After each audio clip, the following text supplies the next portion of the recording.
Welcome to the Solemn Tones channel. Today we are doing vibrato with the Odin Deluxe. Now, like advertised, the Odin Deluxe has a better vibrato engine and people were like, huh, how do I even do vibrato? So here's a tutorial for that.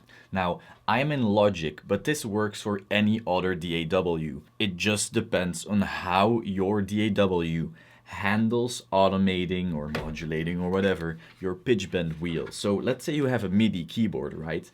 You could have a wheel with which you can pitch bend whatever you're playing. So you could play, let's say, a G, and then you could roll around with it and it would create a vibrato. However, let's say you recorded something, you could add the movement of that pitch wheel back into it manually later on in your recordings. And so every single DAW has a function for that. You just gotta find it. So now we'll be doing it in Logic to show you how the Odin Deluxe responds to it, but this would be the same for every other DAW. We have this little piece of solo right here. This is actually from a song by Nick Nocturnal. You probably know him as the guy who covers a song on YouTube the second it comes out. Like, there's a music video and 1 hour later he has his guitar cover. Amazing guitarist, check him out.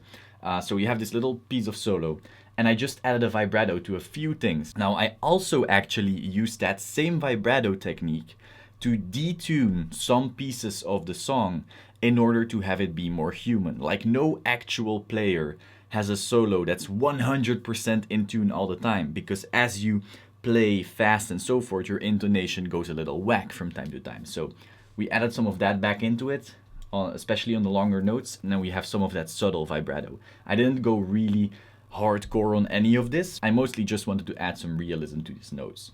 So quickly play it for you.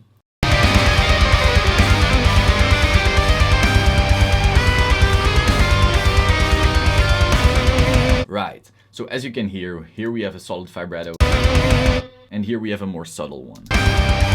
It's like a little bit. So the way you do that in Logic is you go to this little button right here, and then you get this little controller pane. Now, often this will say something like volume, which allows you to just play with the volume of the MIDI. But as you then click on it, you can go to anything, and here you have pitch bend.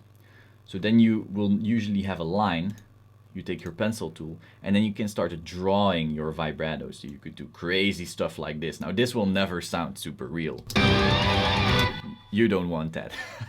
So let's undo that draw right there. So what I really try to go for with this vibrato engine is ensure that you don't get these ridiculous spikes.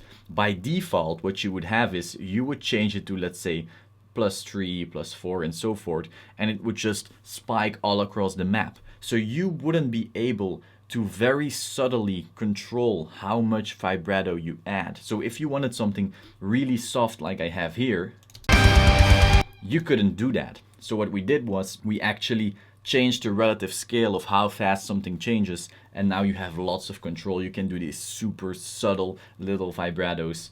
And as you can see here, through all these fast notes, I went -1, 0, 1, 1, -2. That's the maximum to just add some realism back into it. Especially for leads, it's very valuable, especially on faster runs. No one is perfect when playing, and so you might want to add some of that imperfection back into the notes. So one little tip, especially when you want to do these like long notes and then you vibrato, you have to consider how a string works. You never want to go negative. Why? You have your string, and let's say it's tuned perfectly.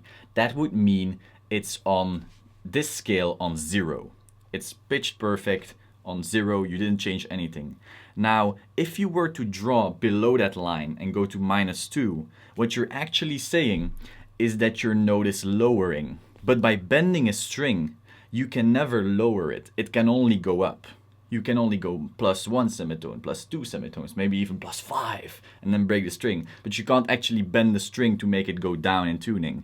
So when you have this long note, your brain might want to go like, oh, -1 +1, -1 +1, but that's not how a vibrato works. So what I did here was I start from 0, and then I start going up. So 3, 2, 1, 4, and so forth, but never below. Sometimes here, in the faster notes, I do that because whilst playing, your string might slightly detune. Generally, you don't want to be doing that on a long vibrato. So to recap, in Logic, all you have to do is open your piano roll, click this button right here, go to controller, click pitch bend, take your little pencil tool and just start drawing in. And for other DAWs, you will probably also have a way to modulate your pitch wheel thing on your MIDI keyboard, and that way add vibrato to your performances. So one more time, this is what it sounds like when you add all of these things.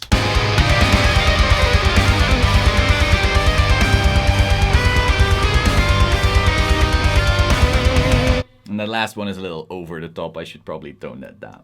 So, hope that was interesting. If you have any other questions, Odin related or mix related, let me know in the comments down below, and I hope I can help you out with those as well. Thank you and ciao.